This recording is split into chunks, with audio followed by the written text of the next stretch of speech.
صلی اللہ علیہ وسلم۔ صحیح بخاری حدیث نمبر 7۔ ہرقل شاہ روم نے قریش کے قافلے میں ایک آدمی بلانے کو بھیجا، اور اس وقت یہ لوگ تجارت کے لیے ملک شام گئے ہوئے تھے، اور یہ وہ زمانہ تھا جب رسول اللہ صلی اللہ علیہ وسلم نے قریش اور ابو سفیان سے ایک وقتی عہد کیا ہوا تھا۔ جب ابو سفیان اور دوسرے لوگ ہرقل کے پاس ایلیا پہنچے، جہاں ہرقل نے دربار طلب کیا تھا، اس کے گرد روم کے بڑے بڑے لوگ، علماء، وزراء و امراء بیٹھے ہوئے تھے۔ ہرقل نے ان کو اور اپنے ترجمان کو بلوایا، پھر ان سے پوچھا کہ تم میں سے کون شخص مدعی رسالت کا زیادہ قریبی عزیز ہے؟ ابو سفیان کہتے ہیں کہ میں بول اٹھا کہ میں اس کا سب سے زیادہ قریبی رشتہ دار ہوں۔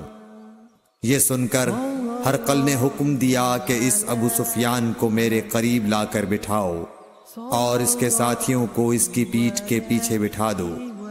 پھر اپنے ترجمان سے کہا کہ ان لوگوں سے کہہ دو کہ میں ابو سفیان سے اس شخص یعنی محمد صلی اللہ علیہ وسلم کے حالات پوچھتا ہوں، اگر یہ مجھ سے کسی بات میں جھوٹ بول دے تو تم اس کا جھوٹ ظاہر کر دینا۔ ابو سفیان کا قول ہے کہ خدا کی قسم، اگر مجھے یہ غیرت نہ آتی کہ یہ لوگ مجھ کو جھٹلائیں گے تو میں آپ صلی اللہ علیہ وسلم کی نسبت ضرور غلط گوئی سے کام لیتا۔ خیر، پہلی بات جو ہرقل نے مجھ سے پوچھی وہ یہ کہ اس شخص کا خاندان تم لوگوں میں کیسا ہے؟ میں نے کہا وہ تو بڑے اونچے عالی نسب والے ہیں۔ کہنے لگا اس سے پہلے بھی کسی نے تم لوگوں میں ایسی بات کہی تھی؟ میں نے کہا نہیں۔ کہنے لگا اچھا اس کے بڑوں میں کوئی بادشاہ ہوا ہے؟ میں نے کہا نہیں۔ پھر اس نے کہا بڑے لوگوں نے اس کی پیروی اختیار کی ہے یا کمزوروں نے؟ میں نے کہا نہیں، کمزوروں نے۔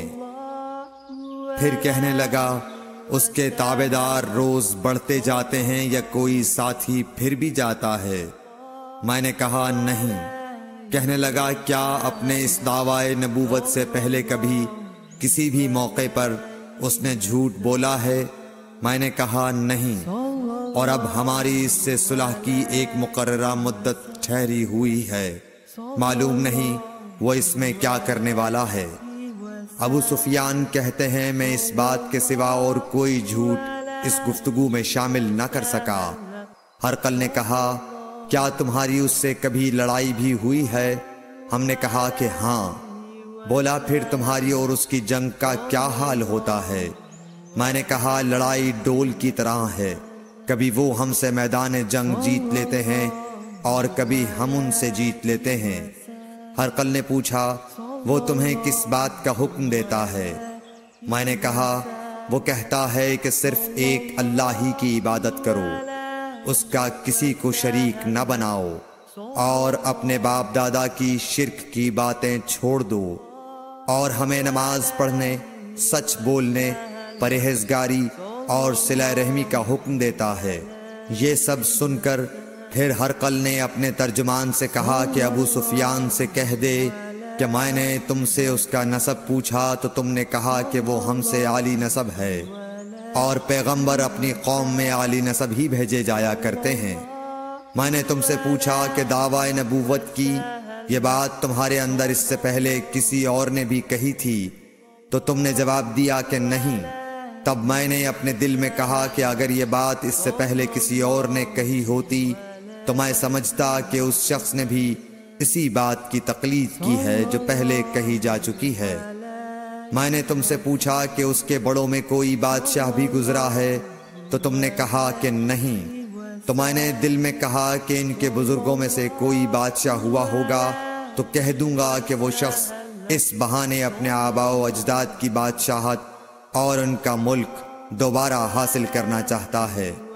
اور میں نے تم سے پوچھا کہ اس بات کے کہنے یعنی پیغمبری کا دعویٰ کرنے سے پہلے تم نے کبھی اس کو دروغ گوئی کا الزام لگایا ہے؟ تم نے کہا کہ نہیں۔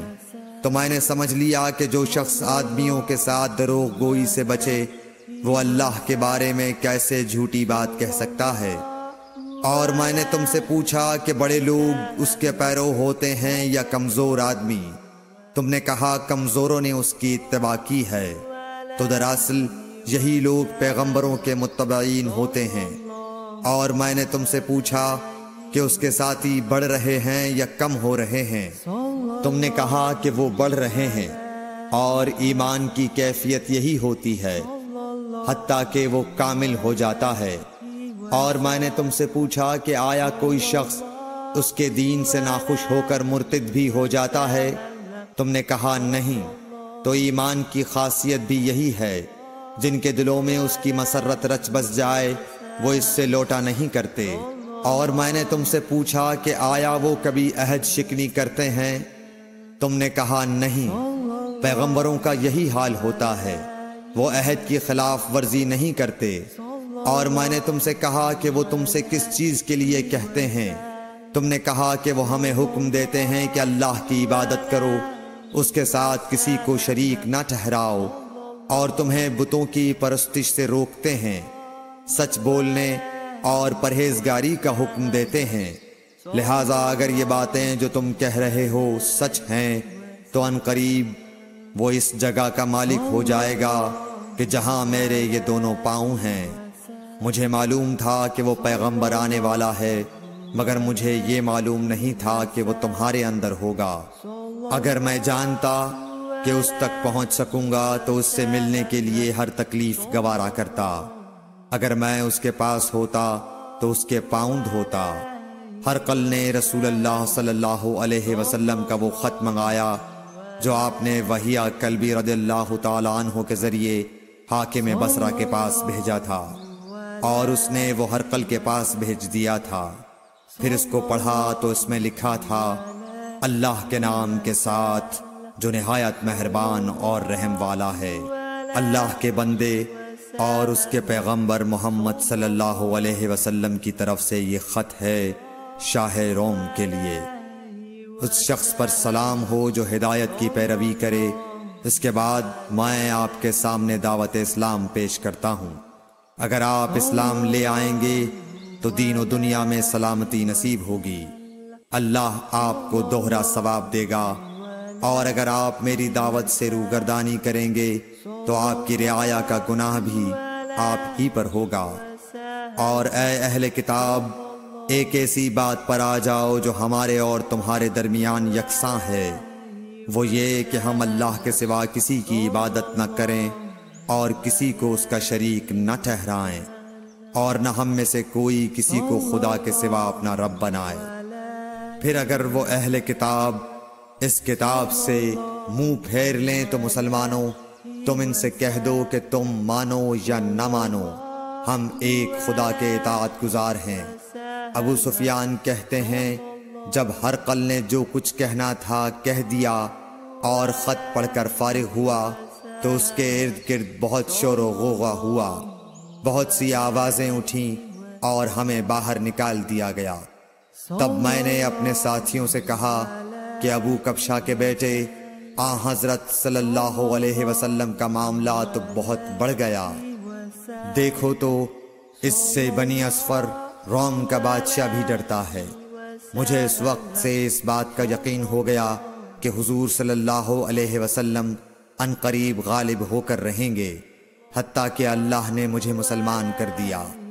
راوی کا بیان ہے کہ ابن ناطور ایلیا کا حاکم ہرقل کا مصاحب اور شام کے نصارہ کا لاٹ پادری بیان کرتا تھا کہ ہرقل جب ایلیا آیا ایک دن صبح کو پریشان اٹھا تو اس کے درباریوں نے دریافت کیا کہ آج ہم آپ کی حالت بدلی ہوئی پاتے ہیں، کیا وجہ ہے؟ ابن ناطور کا بیان ہے کہ ہرقل نجومی تھا، علم نجوم میں وہ پوری مہارت رکھتا تھا۔ اس نے اپنے ہم نشینوں کو بتایا کہ میں نے آج رات ستاروں پر نظر ڈالی تو دیکھا کہ ختنہ کرنے والوں کا بادشاہ ہمارے ملک پر غالب آ گیا ہے۔ بھلا اس زمانے میں کون لوگ ختنہ کرتے ہیں؟ انہوں نے کہا کہ یہود کے سوا کوئی ختنہ نہیں کرتا، سو ان کی وجہ سے پریشان نہ ہوں۔ سلطنت کے تمام شہروں میں یہ حکم لکھ بھیجیے کہ وہاں جتنے یہودی ہوں سب قتل کر دیے جائیں۔ وہ لوگ انہی باتوں میں مشغول تھے کہ ہرقل کے پاس ایک آدمی لایا گیا جسے شاہ غسان نے بھیجا تھا۔ اس نے رسول اللہ صلی اللہ علیہ وسلم کے حالات بیان کیے۔ جب ہرقل نے سارے حالات سن لیے تو کہا کہ جا کر دیکھو وہ ختنہ کیے ہوئے ہے یا نہیں۔ انہوں نے اسے دیکھا تو بتلایا کہ وہ ختنہ کیا ہوا ہے۔ ہرقل نے جب اس شخص سے عرب کے بارے میں پوچھا تو اس نے بتلایا کہ وہ ختنہ کرتے ہیں۔ تب ہرقل نے کہا کہ یہی محمد صلی اللہ علیہ وسلم اس امت کے بادشاہ ہیں جو پیدا ہو چکے ہیں۔ پھر اس نے اپنے ایک دوست کو رومیہ خط لکھا اور وہ بھی علم نجوم میں ہرقل کی طرح ماہر تھا۔ پھر وہاں سے ہرقل حمص چلا گیا۔ ابھی حمص سے نکلا نہیں تھا کہ اس کے دوست کا خط اس کے جواب میں آ گیا۔